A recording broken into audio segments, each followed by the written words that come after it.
Evening, y'all. Now, picture this. You and your buddy are out one night, walking around the city, and the hunger kicks in. A neon sign flickers in the distance. A diner. Old, run down, but open. You've heard about it before. You pull in, figuring it's just some hole-in-the-wall spot to grab a bite. But as soon as you step inside, something doesn't feel right. There's a strange tension hanging in the air. And the waitress hands you a menu that ain't like any you've ever seen before. You see, this diner don't just have burgers and fries. No sir, it's got rules. And these rules, well, if you don't follow them, you don't leave. Two friends find themselves caught in a deadly game they've never signed up for, and by the time they realize what's going on, it might just be too late. So, if you think you can handle it, stay with me as we dig into the story of a creepy diner with a list of rules you break at your own peril. But fair warning, not everyone makes it out alive. The clock had just struck 9:30 p.m. as Eric and I walked down the fog-filled streets. Our jackets zipped tight against the nice chill. The city was unusually quiet, the swallowing sound and muting the neon lights that flickered above the closed storefronts. I stuffed my hands deeper into my pockets, the anticipation building inside me. It was Eric's idea to come out here, to find the infamous diner that only opened at night. I wasn't convinced it was a good idea, but the curiosity gnawed at me. "What's the deal with this place again?" I asked, my voice barely above a whisper, though I couldn't say why. Maybe it was the fog, or the unsettling silence around us. Eric shot me a grin, his breath visible in the cold air. "Rumor has it the diner only opens exactly at 10 p.m. and closes before dawn. Some people say it's older than the city itself." He paused for effect. "And of course, the rules. The rules." That's what everyone talked about. Online forums, late night campus discussions, and even random whispers at parties. The 10 p.m. diner's rules were legendary. Even more bizarre than the last. Yet despite all the speculation, no one seemed to know why they existed or who enforced them. Some say it was a quirky tradition to attract business. Others hinted at something darker, a power that the diner held over its patrons. "You think it's a gimmick?" I asked, trying to sound casual. "Probably," Eric replied. "But isn't that part of the fun? Come on, where's your sense of adventure?" I forced a smile, more to convince myself than him. The idea of rules didn't sit right with me, but then again, how weird could a diner really be? We turned a corner and the building came into view. I sat at the end of the darkened alleyway, wedged between two ancient brick structures. "And there it is," Eric said, nodding towards the dim glow ahead. The diner's facade was cracked and faded, its windows fogged up from the warmth inside. The only sign of life was a flickering neon sign above the entrance, casting a sickly yellow light onto the wet pavement. As we approached, I noticed a faint outline of people through the grim street glass. My stomach tightened. "You ready?" Eric asked, grabbing the door handle. I hesitated for a split second, glancing at the street behind us. The fog seemed thicker now, swallowing everything in its path. It felt like the world was closing in on us. I took a deep breath and nodded. "Yeah, let's do this." Eric pulled the door open, and we stepped inside. A wave of warm, stale air hit me, carrying with it the scent of old leather, coffee, and a faint hit of something metallic. The interior was dimly lit, casting long shadows across the checkered floor. I scanned the room, trying to get my bearings. Booths lined the walls, their red leather cushions cracked and worn with age. A long counter stretched out on the opposite side, stools with fabric tops lined up neatly. There were a few customers scattered around, a man sitting by himself staring out the window, an elderly couple whispering over their cups, and a lone woman with her back to us, spooning sugar into her drink in a slow, methodical manner. But what struck me the most was how everything seemed. The other patrons barely moved, their actions sluggish like they were part of some strange, slow-motion dream. I glanced at Eric, who appeared to have noticed it too. His usual bravado seemed to wane slightly as we walked towards an empty booth in the center of the room. The seats squeaked under our weight as we sat down. "Eric," Always one for theatrics. Leaned forward and whispered, "Okay, this place is officially creepy." "Yeah, no kidding," I replied, my eyes scanning the room again. Something about the diner made my skin crawl, but I couldn't put my finger on it. It was as if the place itself was watching us. Our conversation was interrupted by the silent arrival of a waitress. She appeared seemingly out of nowhere, placing 2 menus on the table without so much as a word. Her movements were smooth, almost robotic, as she left as quickly as she had come. Eric raised an eyebrow at me, clearly unnerved. "Well, that was something," he muttered. "Guess we're not getting the warm and friendly service tonight." I picked up the menu, my curiosity piqued. It felt old, the plastic cover worn and sticky to the touch. And then I noticed the writing on the front. Bold, black letters spelling out house rules. Beneath the title was a list of numbered instructions, each one stranger than the last. Rule 1. Never sit facing the entrance, unless you are the first customer to arrive. Rule 2. Never greet the staff when they approach, only speak when spoken to. Rule 3. If a stranger joins your table uninvited, offer them a sip of your drink, then excuse yourself to the restroom. Return only when the diner clock chimes. Rule 4. If you hear a soft humming while eating, immediately close your eyes and wait for the humming to stop. Rule 5. If a waiter drops something, you must turn away and not look at them until they leave your table. Rule 6. If you hear your name whispered from behind, do not turn around. Pretend you did not hear it. Rule 7. Should your utensil fall, leave it there. Do not bend down to pick it up, or you risk seeing something under the table that shouldn't be there. Rule 8. If you hear footsteps follow you as you leave, do not turn around. Slow your pace until the sound fades away. I read through the list twice, each rule more unsettling than the one before. My mouth went dry as I realized how specific they were. These weren't rules for a quaint diner experience. They were warnings. My eyes darted back to Rule 1. Never sit facing the entrance unless you are the first customer to arrive. A chill ran down my spine as I glanced over my shoulder at the glass door. "Look at this," Eric whispered, pointing at Rule 4. "If you hear a soft humming while eating, close your eyes." What is this place? Haunted house? I forced a laugh, but my heart wasn't in it. "It's probably some elaborate gimmick," I said, trying to convince myself. "You know, to get people talking." "Yeah, right," Eric replied, his voice sounding skeptic. "Well, we came here for the experience. Let's just roll with it." He looked at me, waiting for some kind of agreement. I nodded, feeling a tight anxiety form in my chest. We flipped open the menus and pretended to browse the food options, though neither of us really had an appetite. My eyes kept drifting back to the rules, especially Rule 1. "Wait," I said, my voice barely above a whisper. "We weren't the first ones here," and I trailed off, glancing at the door. Through the grimy glass, something moved. I couldn't make it out clearly, just a dark silhouette shifting in and out of the foggy night. It was tall, unnaturally so, and seemed to sway as I stood there. I blinked, trying to focus, but it faded into the darkness. "What?" Eric asked, leaning forward. "What did you see?" There's something out there," I muttered, not taking my eyes off the door. I don't know what it was, but it looked. "Don't mess with me," he interrupted, his voice strained. "This place is already creepy enough." "I'm not messing with you," I snapped, turning back to him. "I swear I saw something." The unease between us growing thicker. The rules weren't a joke. I was sure of it now. This place had its own set of laws, its own way of operating, and we were already violating one. The tension between us grew thicker with each passing second. I kept glancing at the entrance, scanning for any sign of movement through the glass. My mind replayed the brief glimpse of the shadowy figure I'd seen outside, and the icy fear gripped my chest.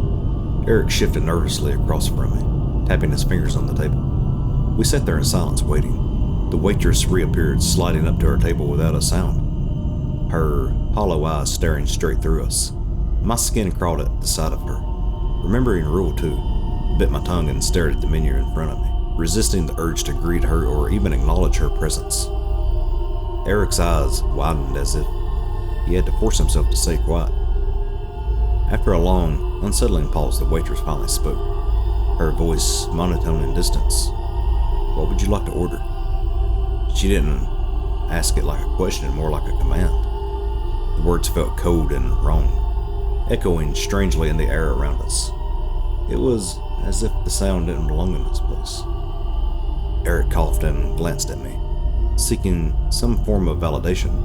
I nodded subtly, indicating he should answer first. He took a deep breath and said, "I'll have a black coffee and pancakes." His voice trembled slightly, but he managed to get the words out. The waitress turned her gaze towards me, her eyes boring into mine like a predator assessing its prey.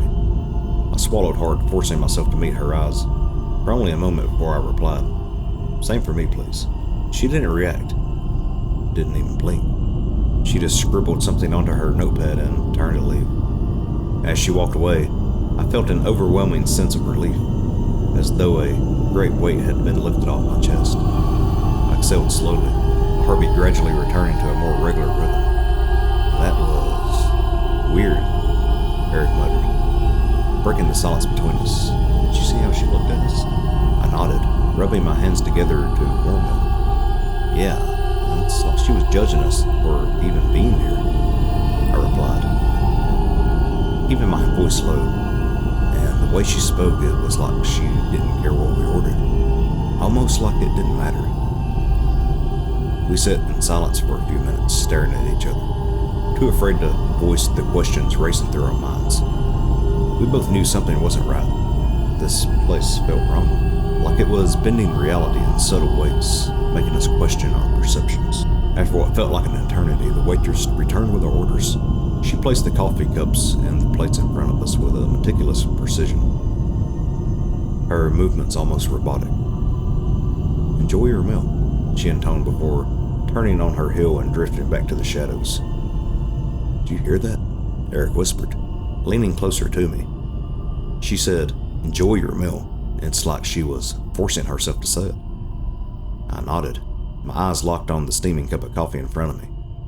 I had an overwhelming urge to down the coffee and leave, to get as far away from this diner as possible, but something inside me, perhaps morbid curiosity, kept me rooted in my seat. I picked up my fork and prodded at the pancakes, watching the syrup ooze slowly down the sides. Then it started. A soft, melodic humming filled the air around us. My heart skipped a beat as I remembered Rule 4. If you hear a soft humming while eating, immediately close your eyes and wait for the humming to stop. "Eric," I hissed, grabbing his wrist. His eyes widened in alarm as he, too, began to hear the sound. "Close your eyes now." "What?" he stammered, his fork frozen in midair. "Just do it," I snapped, shutting my own eyes tightly. I heard Eric mutter a curse before he followed suit. The humming grew louder, swelling into a haunting lullaby that reverberated through my skull. It was everywhere, in the air, in my ears, inside my own head. My grip on the fork tightened until my knuckles turned white. I kept my eyes squeezed shut, trying to focus on anything but the unnerving sound. I felt a cold presence sweep through the room, like a gust of wind in an enclosed space. My skin prickled, and the air grew thick and suffocating. Every instinct screamed at me to open my eyes, to look at what was happening around us, but I knew that would break the rule. I had to stay still. I had to endure. The humming seemed to circle our table, changing in pitch and rhythm as if it was studying us, trying to coax us into making a mistake. My breathing grew ragged, my chest tightened with fear. I wanted to reach out to Eric to feel some form of connection, but I was too afraid to move. Then, as abruptly as it had begun, the humming ceased. I held my breath, waiting, listening. I heard Eric's shaky breathing beside me, but no other sound disturbed the air. "It's over," he whispered, his voice barely audible. "I think we can open our eyes now." I hesitated, then slowly cracked my eyes open. The diner was exactly as it had been before, but it felt different, colder, darker. I glanced at Eric, who looked as pale as a ghost. His eyes were wide, darting around the room in panic. "Did you feel that?" he asked, his voice trembling. It was like something was right here. "Yeah," I replied, my mouth dry. I glanced at the other patrons, expecting to see them staring at us, judging us for our fear. But they all sat motionless, eating their meals as if nothing had happened. I glanced down at my plate, my appetite completely gone. The pancakes looked wrong somehow, grayer, like the color had drained from them. I pushed the plate away, my stomach churning. "Let's get out of here," Eric muttered, his eyes darting nervously to the entrance. "I don't care about the rules anymore. I want to leave." I opened my mouth to agree when the waitress returned, peering silently at the edge of our table. My heart nearly stopped. Rule 2, I reminded myself. Don't speak unless spoken to. I clamped my mouth shut and waited, my heart pounding in my ears. "Would you like anything else?" she asked, her voice devoid of emotion. I shook my head, avoiding her gaze. She lingered for a moment, her presence sending a chill down my spine before turning away and gliding back to the counter. "Okay, that's it," Eric whispered harshly. "We're leaving now." I nodded, feeling a lump form in my throat. As we prepared to stand up, I glanced at the menu again, my eyes catching the list of rules. Rule 8 loomed in my mind like a warning. If you hear footsteps following you as you leave, do not turn around. Slow your pace until the sound fades away. We weren't done yet. The worst was yet to come. Eric stood up abruptly, his chair scraping loudly against the floor, cutting through the oppressive silence that hung in the diner. A sense of dread washed over me. There was a nagging feeling that we were far from done with this place. Eric reached for his wallet, tossing a few bills onto the table. "Let's just go," he muttered under his breath, his eyes wide and darting towards the entrance. He wanted out, and so did I. We started walking towards the door, the air around us seeming to thicken with every step. My legs felt heavy, as though I were wading through mud.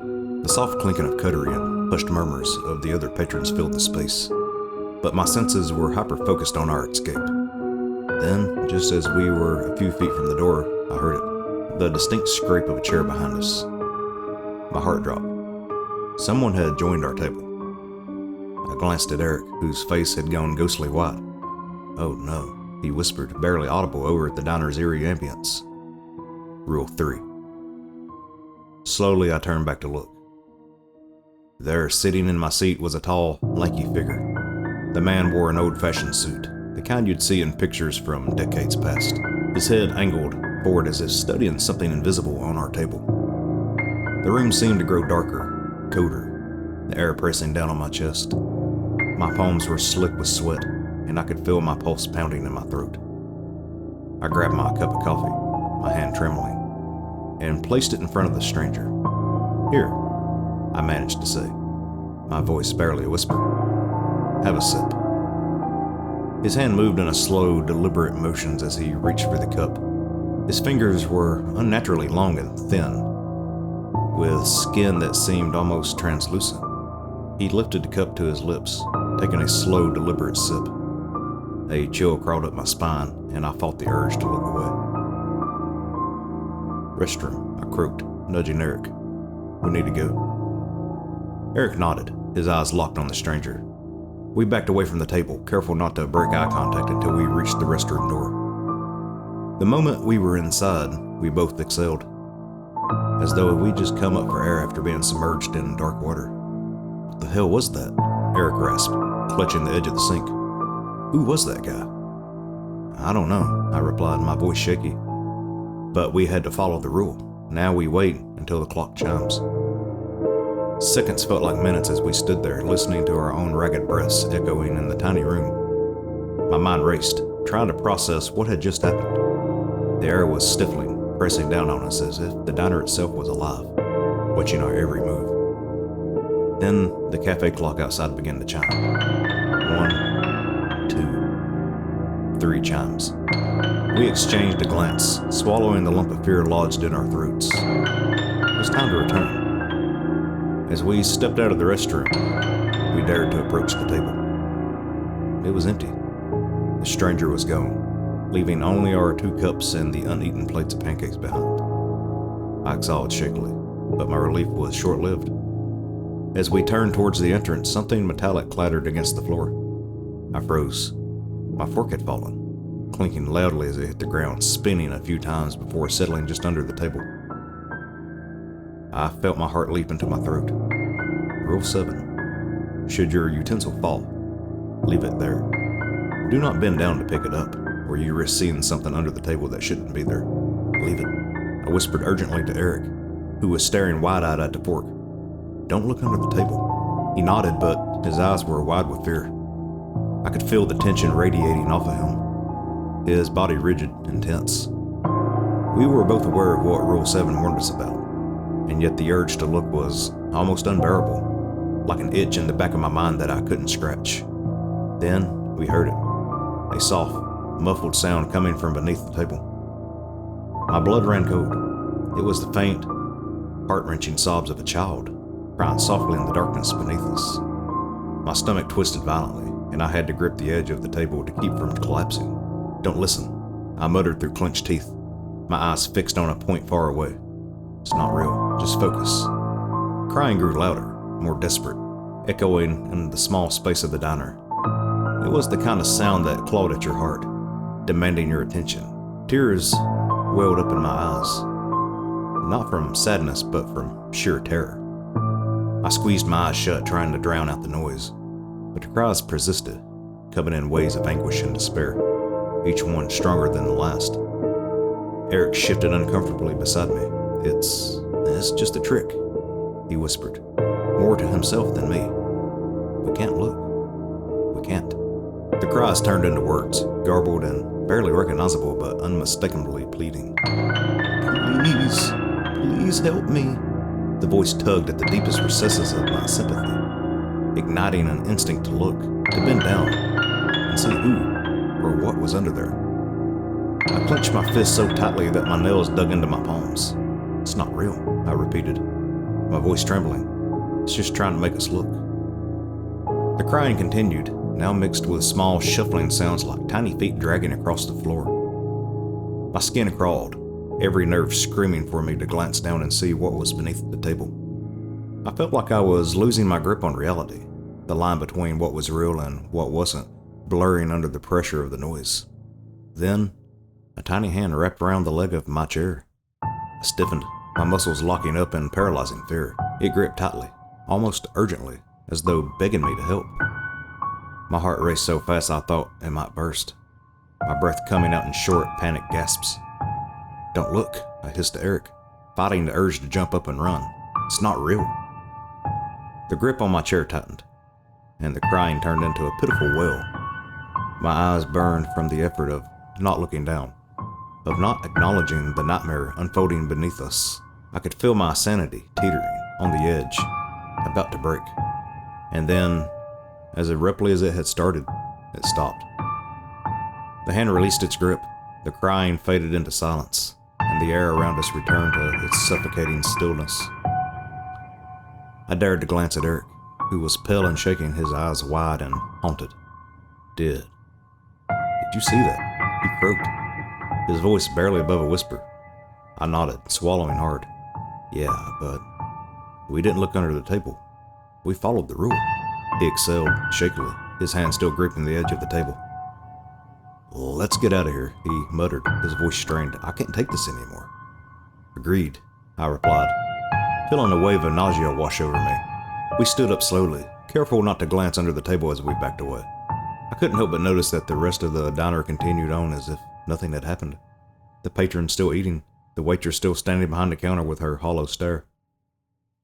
We started towards the exit, moving cautiously. As we reached the door, I heard it, a faint whisper of footsteps following us. My body tensed, remembering Rule 8. If you hear footsteps following you as you leave, do not turn around.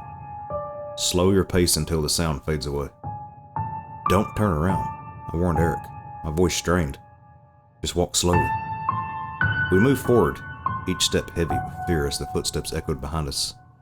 I fought every instinct to look back to see what was trailing us, but I knew if we did, we'd break the rule, and whatever awaited us on the other side of that broken rule would be far worse than anything we had encountered so far. The door was just a few feet away.